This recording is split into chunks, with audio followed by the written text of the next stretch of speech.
Hey guys, this is Arsenal Giants PS3 and this is episode 8 of season 4 of our FIFA 12 Sunderland Manager Mode commentary, and we are carrying on with the month of October. We have 3 matches for you this episode. First off, we have a home game against Sunderland in the Champions League. Not necessarily an easy match, but in comparison to the other teams in the Champions League, it is relatively easy. Then we have an away match against Nottingham Forest that's actually quite hard because we are away from home. And then last off, we have a Carling Cup match against Wolverhampton at home, so which should be also a pretty easy match actually.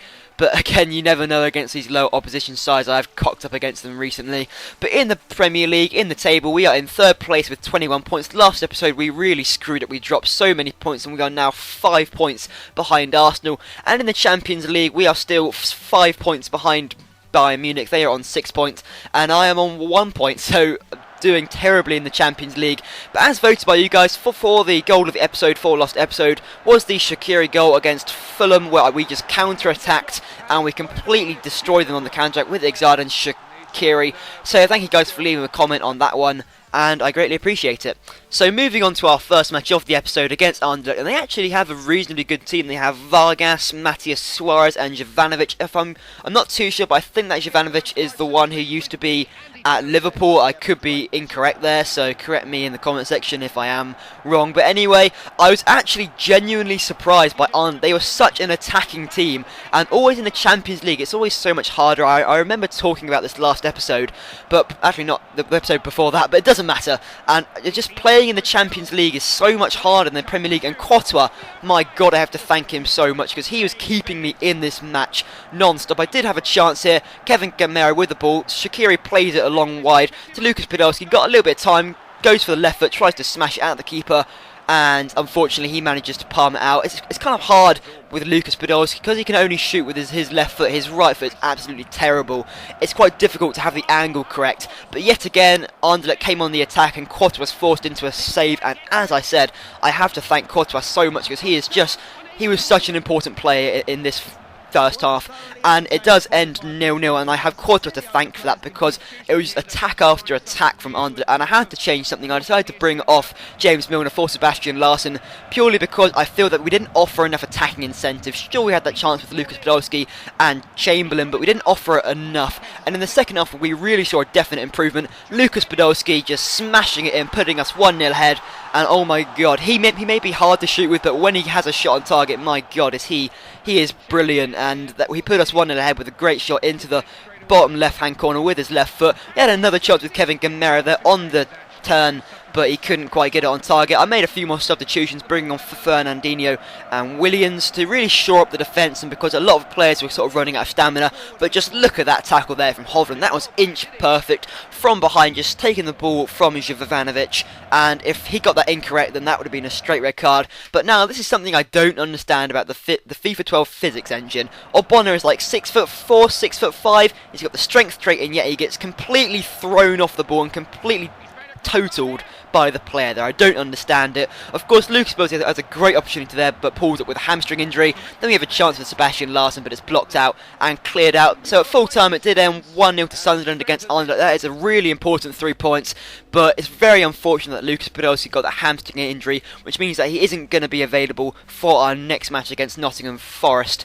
And Sebastian Larsson, you might have remembered that last episode he had a little bit of an unsettled thing, like it came up saying that he wasn't settled at the club and he wanted to leave, but apparently he isn't unsettled, and that he needs help fitting in with the squad because I don't know, it's kind of all a bit strange really. But anyway, moving on to our second match against Nottingham Forest here, and this is going to be one of my frustrating matches, and I always have these in every episode. The fact that whenever you're playing against a reasonably small team in the Premier League, like Nottingham Forest, not a really small team, but a reasonably small team, and they play the match of their lives. My god, was it so hard to play against them. Matt Derbyshire just tricking me all over the place, and I give away the penalty. See a replay of it here. I think that was Hovland and Obona, sort of a combination of the two, throwing Matt Derbyshire to the ground, but Courtois steps up. My god, I keep on saying my god, but he is just such an important player. But of course, from the penalty, they do attack again to Matt Derbyshire. Has a shot, but Courtois got very lucky there. That could have gone in, but luckily enough, it went wide of the post. And we actually, from that, this is our first actual attack We'll play through to Connor Wickham. I decided to start him over Kevin Gamero because he's in a great run of form and proves it right there. Puts us 1-0 ahead, then the crazy celebration. This physics engine really needs to be sorted out. My God, there are so many problems. But, yep, Connor Wickham put us 1-0 ahead and on course for the 3 points. And yet again, Courtois with a vital save there to keep us in the match. Magooden and Anderson, nice bit of play. And they really should have equalised right there. That was such a glaring opportunity for Magooden. I think I'm pronouncing that right. Not totally sure. But yet again, Matt Derbyshire on the attack. And that was such a stupid tackle that I did there. It was Hovland in the end. But my God, what a stupid tackle that was. Just take out Derbyshire there. And Magooden this time steps up, smashes it down the middle to equalise. So that's really unfortunate there.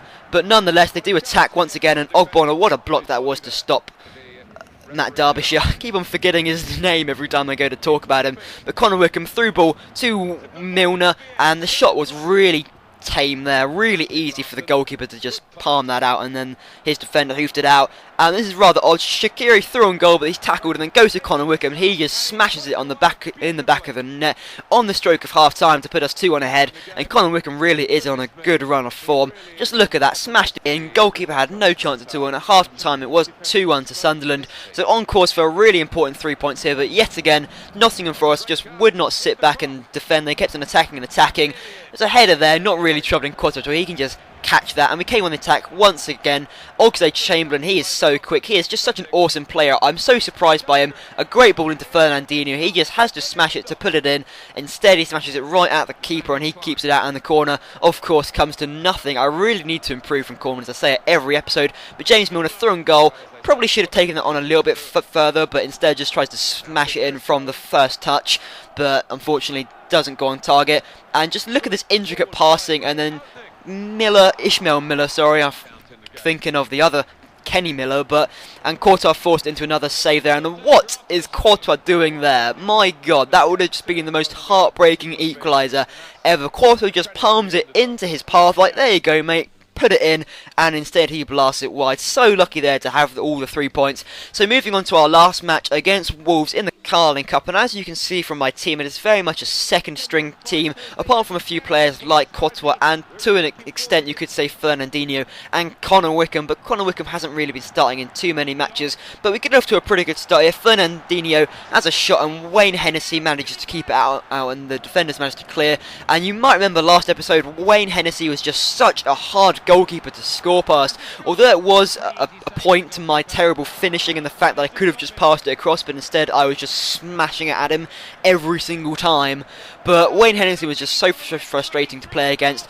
David Ngogka has a shot there, and he yet again manages to palm out from the corner, and of course nothing comes off it. But Wolves didn't just sit there and defend the whole match, surprisingly. Stephen Fletcher, on their first attack on the 31st minute, puts it in to put them 1-0 ahead, just taking it past my defenders like they're not even there, and then Courtois unfortunately can't do anything about it. So I was just completely surprised by this, and I thought, no, I'm not standing for this whatsoever. I'm going to sweat it across, a terrible attempt at sweating it across, if I am honest, by Fernandinho, but it got to Wickham in the end and he just smashed it in to equalise. I was not going to take that 1-0 to Wolves after I completely dominated the first part of the match, but that right there, I could have sworn that was a penalty. Just completely took out Fletcher there. But at half time it was Sunderland 1, Wolves 1, and Wolves got off to a pretty good start in the second half, playing through Stephen Fletcher, and look at this run from Williams right there. Brilliant tackle. I know he's quick, but that was just a steamroll of a tackle, went right from behind. Again, that could have been a red card, much similar to the tackle that Hovland made